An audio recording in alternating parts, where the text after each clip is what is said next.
gros morceau. Pourtant, il est simple, mais elle n'est pas prête. Donc, une espèce de consensus avec plus de responsabilité au CDHP, etc. Et la SAPSI a accepté de signer ce texte pour qu'on commence à avancer. Je ne sais pas où en sont les pouvoirs publics, puisqu'on a très peu de nouvelles depuis le changement de gouvernement. On entend parler ici et là qu'il va y avoir une révision de loi 90, mais nous, j'entame les deux collègues travaillant avec nous, nous n'avons pas eu connaissance de cette suite. Alors, cette longue introduction, c'est pas que je tiens la parole, c'est que je suis là pour vous annoncer que nous allons, avec le maître de verre, essayer d'ouvrir une pétition pour la révision de la loi 90. Tout à l'heure, on a parlé de communication. La SAPSI communique très peu, parce que, comme dit M. Catin, on est en train d'éteindre tous les feux, on court partout, on essaie de trouver. Et on a décidé de passer, en éteignant les feux si on peut, mais de passer à un système de communication. Qu'est-ce qui marche ailleurs? Et les combien de fois m'a dit Claude, tu n'es pas assez agressif. Claude, il faut que tu fonces. Eh bien, ça y est, nous avons décidé, nous allons ouvrir une pétition pour la révision de la loi 90, que nous allons faire signer par le maximum de personnes. On compte au moins 70 signatures. Il y a 8000 usagers dans la pièce. Je pense que moi, même eux vont les signer, cette pétition. Mais on va l'ouvrir évidemment au maximum, et puis on va la déposer en grande pompe auprès de Madame la ministre pour qu'on soit associé réellement à ce travail. Je sais qu'il y a 3 ministères qui sont concernés. Je sais que sur les 3 ministères, il y en a 2 qui nous regardent d'un œil ils ont un peu peur de nous, quoi. La santé commence à nous connaître, donc ça va. Mais l'intérieur et la justice, ils ont réellement peur de nous, il faut dire les choses. Et qui ne sont pas habitués à travailler avec nous, ils ne comprennent pas comment, enfin, bref. Eh bien, on va y aller. Voilà. C'est ce que je voulais vous annoncer. Maintenant, Gilles, excuse-moi de vous avoir pris ton temps de parole.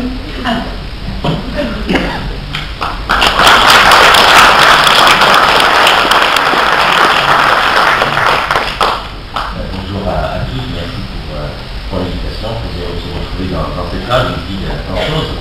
J'ai effectivement la grande chance de travailler avec la SAPSI depuis de longues années. L'autre qui dit qu'il ne faudrait pas avoir peur du tout, il faudrait encore moins avoir peur de la SAPSI, ou alors il en serait complètement désolé. Mais c'est vrai que il y a parfois ce sentiment que le droit peut être dérangeant, un risque de recours, ce genre de choses. Alors, on va parler de ça, mais je voudrais quand même au moins débayer le terrain très rapidement. C'est-à-dire que avant recours, avant l'avocat qui plaide, il y a d'abord le droit comme élément culturel. Et je veux souligner ce mot, c'est-à-dire que s'il y a un texte qui, avant de regarder la loi 90 ou fait une micro-réglementation qui estime obsolète, je dirais d'abord la base, c'est le code civil. Et quand on dit civil, il y a civilisation. Donc, tu parlais, Claude, de langage commun. Je crois que quand il faut travailler ensemble les uns et les autres, le droit, avant d'être vu sous l'angle du recours qui peut faire mal, ou du recours qui déstabilise, ou du recours qui interroge, c'est d'abord un fond commun de connaissances dans l'histoire, un fond commun international, et que derrière ce langage commun, on peut également trouver être développé plus simplement l'idée que peut-être dans une société un peu soumise aux 4 vents, le droit est peut-être la dernière morale commune. En tout cas, je veux bien parler du droit, mais c'est sous cet angle. Et c'est cet angle-là qui me paraît le plus intéressant, notamment quand l'auteur Roland évoque la nécessité de rompre le rapport justice-psychiatrie sous l'angle de la réflexion.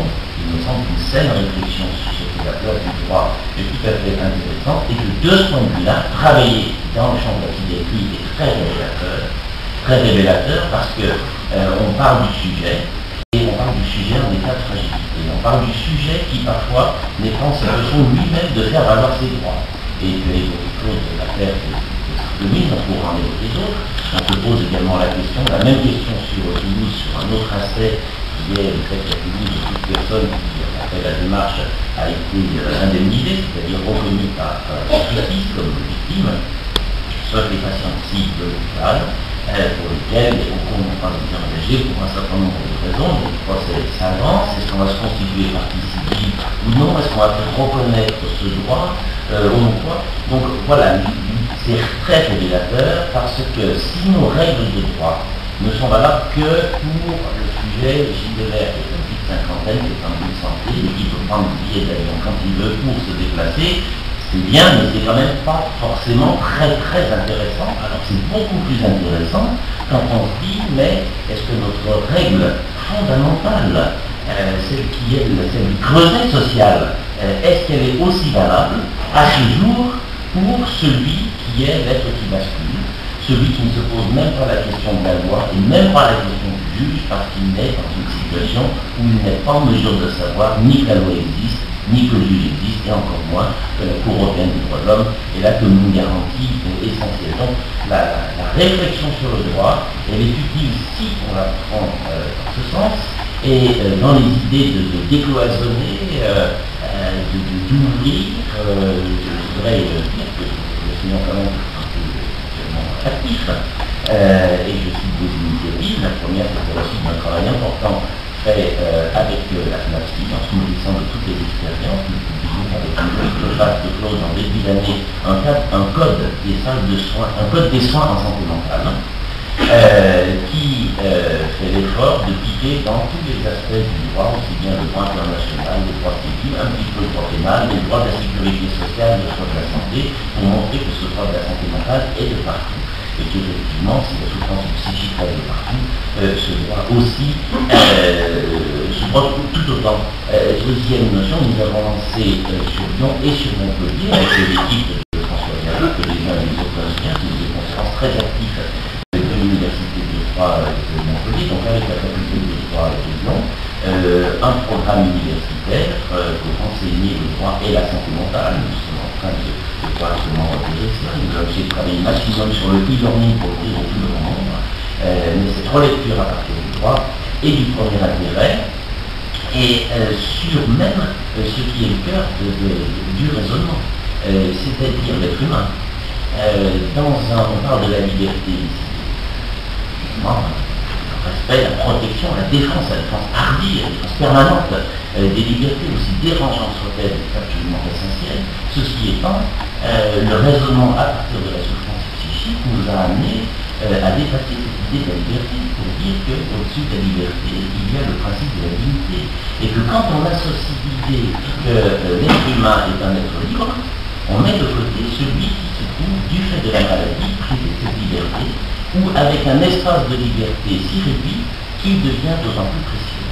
Donc la santé mentale éclaire, elle éclaire toute la pratique du droit, aussi bien dans la dimension individuelle que collective, et je crois qu'il y a peu de domaines, mais on se rend compte à quel point l'individuel et le collectif sont liés dans la protection des libertés en santé mentale, avec deux petites lignes sur le droit avant de venir à quelques problématiques précises en termes de liberté.